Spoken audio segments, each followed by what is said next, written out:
Se denomina Primera República al periodo histórico que abarca desde la independencia nacional de 1844 hasta la anexión a España de 1861. Lo primero que es un proceso que comienza con el nacimiento de la República el 27 de febrero de 1844 y termina cuando el general Pedro Santana entrega la nación a España el 18 de marzo de 1861. Afrancesados, así se les llamó a los simpatizantes de Francia en Santo Domingo. Eran principalmente los diputados dominicanos en la Asamblea Constituyente, encabezados por Buenaventura Báez, representante en Azua, y Manuel Valencia de Santo Domingo, quienes establecieron contacto con el cónsul en aquel entonces, Andrés Nicolás Lavoisier. Pues el plan o pacto Lavoisier venía dado desde mucho antes de proclamada la República, cuando en 1843 el Santo Domingo adquirió el derecho mediante elecciones tras un acuerdo con Charles Herald de participar en la Asamblea Nacional. Y desde la Asamblea Nacional que hacía vida en Haití, Buenaventura Báez, Tomás Bobadilla, Gaspar Hernández y Pedro Santana iniciaron un proceso de discusión con el cónsul Lavoisier, que era el cónsul francés en Haití, para otorgarle la bahía y península de Samaná a cambio de que Francia le mandara tropas, armas y municiones, sacaran a los haitianos de aquí y entonces nosotros nos declaráramos una colonia de Francia.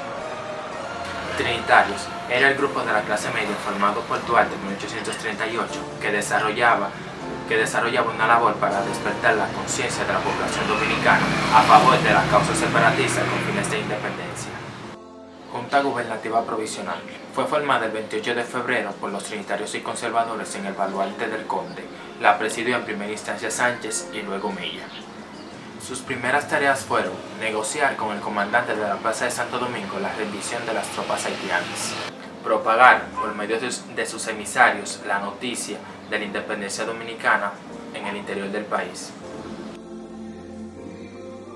El desplazamiento político de trinitarios que conllevó a esto una expulsión de ideas liberales. Predominio político de ateros, los cuales se hicieron dueños absolutos del poder. La pugna política económica de regiones. Pugna caudillista entre Santana y Báez. Y la búsqueda de anexión como síntomas de debilidad. Guerras independentistas, batallas de Azua y Santiago. Causa principal. Los haitianos, encabezados por el presidente Charles Herald, buscaban dejar sin efecto la recién proclamada independencia dominicana. El ejército haitiano atravesó la amplia franja fronteriza, dividiendo sus tropas en dos grandes columnas. Una avanzó por el sur, dirigida por Herald, y otra por el noroeste, encabezada por el general Juan Luis Pierrat, con el propósito de juntarse y tomar a Santo Domingo. Santana combate en Azua. En los primeros días de marzo, Santana se encontraba en Santo Domingo con aproximadamente 3.000 hombres que laboraban en sus prados, todos obedientes a sus órdenes. Con ellos se dirigió al sur a resistir la nueva invasión de los haitianos. Fue el 19 de marzo cuando se produjo el primer enfrentamiento entre las tropas de Santana y las de Herald en Azua. El combate duró más o menos 2 horas y mientras los haitianos recogían sus muertos y heridos, Santana y sus soldados se retiraron a Baní, quedando Azua ocupada por Herald, quien venía a reforzar su ejército con las nuevas tropas llegadas allí, comandadas por el general haitiano Auguste Suffren. Preparativos en Santiago. En Santiago, mientras tanto, la situación era diferente, pues los líderes locales sabían que las tropas comandadas por el general Pierrat llegarían allí en cualquier momento.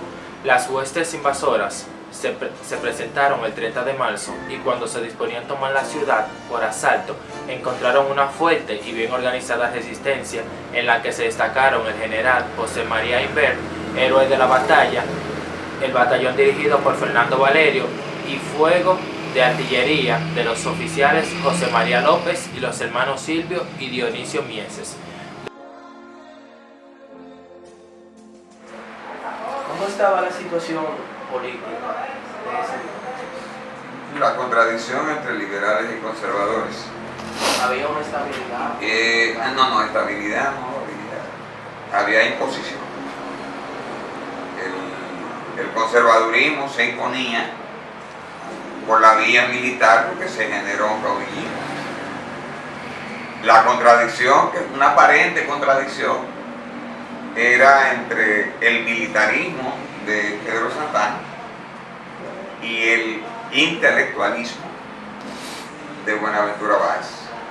Dos formas de gobernar muy personalistas, una apoyada en la fuerza militar y otra apoyada en la fuerza intelectual. Y eso permeó toda la Primera República. Pues fíjate que con excepción de la Junta de Sánchez y con la Revolución del 57, que creó una constituyente liberal, una constitución liberal que es la primera del país, llamada Constitución de Moca, que ya establecía derechos democráticos, derechos de participación, derechos de la mujer. La Constitución del 44 restringe la participación de la mujer. Entonces esa era la contradicción que había, porque los trinitarios fueron derrotados, y salvo la amnistía de 1848 que decretó Manuel Jiménez y que hizo que volvieran, y que algunos trinitarios como Sánchez y el propio Mella se involucraran en la vida política ya a favor de uno de los caudillos. Quizá las circunstancias lo obligaron a eso. Si partimos de la proclamación, entonces el primer presidente de la Junta fue Francisco de Rosario Sánchez, el segundo fue Tomás Bobadilla y el tercero fue Sánchez otra vez porque dio el golpe de Estado. Entonces ya con la vida constitucional, a partir de esta Constitución del 6 de noviembre de 1844, entonces el primer presidente es Pedro Santana, el segundo es Manuel Jiménez, el tercero es Báez, el otro es Manuel de Regla Mota, el siguiente es José Desiderio Valverde y luego Pedro Santana. La situación política era cambiante. Los golpes de Estado eran tan frecuentes que llegaron a una lucha nacionalista por la libertad y la independencia, que esbozaron los trinitarios. Estos se fueron perdiendo por sus movimientos anexionistas, todas encabezadas por el jefe supremo Pedro Santana. En ese mismo año se había promulgado la Constitución Dominicana, donde se eligió a Pedro Santana como el primer gobierno constitucional de la República. Santana fue el primer presidente dominicano que buscó la anexión. Dicho fenómeno fue fortaleciéndose a expensas de la debilidad sociopolítica con que surgió la nación dominicana, cuyos habitantes no pudieron madurar ideológicamente durante 17 años de vida republicana.